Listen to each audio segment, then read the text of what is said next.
I've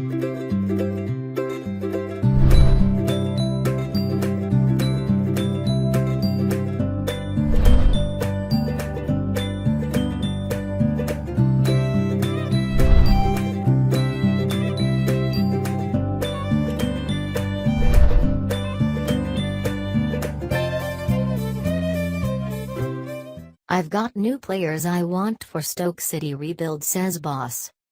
Paul Lambert already has a short list of names he wants to sign in the summer and insists he, as manager, will have the final say on who comes and who goes. Lambert looks set to be far more proactive on transfers than predecessor Mark Hughes, and so should have more input when it comes to the hiring and firing of players. Not that he is expecting any resistance to his plans from the club's hierarchy, Chairman Peter Coates and Vice Chairman John Coates, once he starts reshaping and rebuilding a squad requiring better ability, certainly in front of goal, and better character. Whether it be in the Premier League or the Championship. I've no doubt I have a core of good players, allied to a massive support behind us which will drive us on, he enthuses. My job is to balance the squad out better than it has been and get ones in that I know are going to work, that's the big thing. But I have a core of boys there that will do me, and hopefully we will stay in the league and it's the same format. You have to have the last say as the manager. To be fair, I don't think the chairman and John have ever hindered any manager. I will have the last say on who is coming in and who's not. As a football manager, you have to have the last say or there's no point.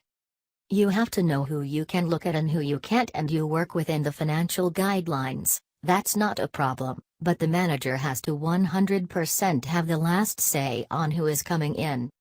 And get off his backside and actually watch a few players live, if at all possible. You've got to see them if you can, he continued. There are players in my head that I'd like to bring in, and I have no doubt there will be ones that the scouting team have flagged up. Now I will try to get to games to see them. Ideally, yes, you have to see them.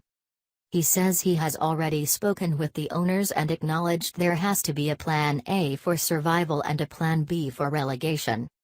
We spoke about it a couple of weeks ago, plan A and plan B, as you would expect. It's up to us to get them in. We have to get guys in here that want to play for the club first and foremost, who want to be here and want to work and do the right things. That's paramount for us. He acknowledges the widespread concerns over losing the likes of Jack Butland, Joe Allen and Xherdan Shaqiri from Stoke City this summer, with or without relegation, but reveals, that's one thing we've not spoken about, who are we going to lose? It's all been about who is going to come in to help. We need help, the squad needs help, there's no doubt about that. Regarding letting people go, I've not spoken about that. But will he be forced to sell? I don't know, and until the lads say, I don't know. Financially I don't know. It's not something we've spoken about, who's going and who's staying. But he adds, and we can guess at one or two he might be referring to here. I know in my own head who I'd love to stay, and I know the type of players we'd like to get in. He says that the owners themselves have acknowledged the club's errors this season. The chairman and John have been great with me. They've been supportive and right behind us. The good thing is that everybody recognizes what's gone wrong. If we're sitting here and nobody recognized what was going on and why it went wrong, there would be no point. But there's no point holding on to the past. We have to rebuild, and that's the positive thing.